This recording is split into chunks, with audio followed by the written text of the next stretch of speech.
Hello mga kapaparts. Sa umagang ito ang handa nating pang-almusal.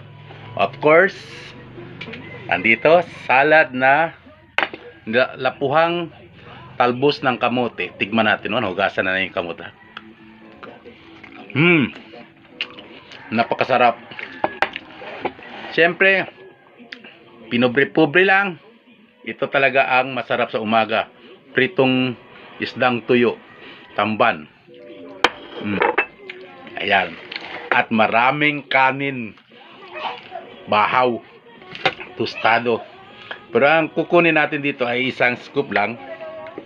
Ayan. Kasi, alam nyo naman, nagda-diet si Papa. Diba?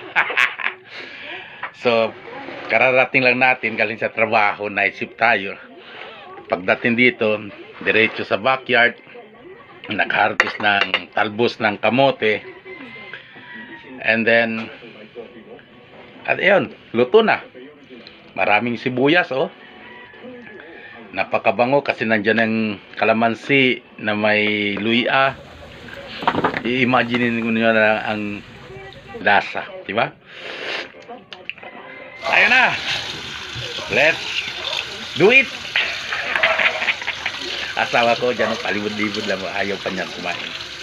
Ga, kumita. Ayan. Primero subo.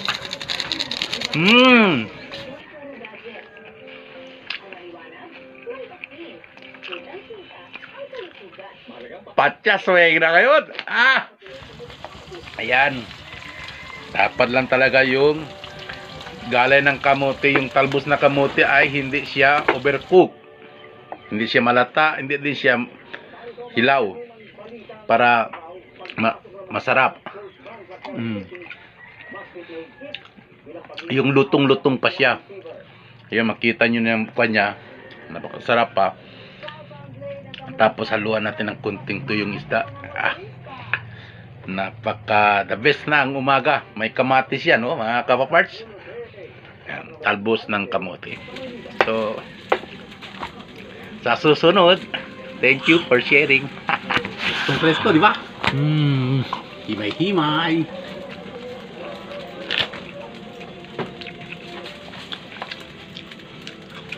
Gawin natin itong salad. So, kagagaling natin sa trabaho. Asawa ko. Shout out.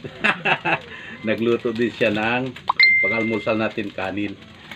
Tostadong kanin. Ihalo natin ito ngayon sa pritong tuyo. Isdang tuyo. Ito lapuhan lang natin. Lapuhan. Ayan, napaka-presko mga kapaparts. Kapag may tinatanim, may makakain. So, ayan na mga kapaparts. Himay-himay lang tayo. At kakainin na natin ito.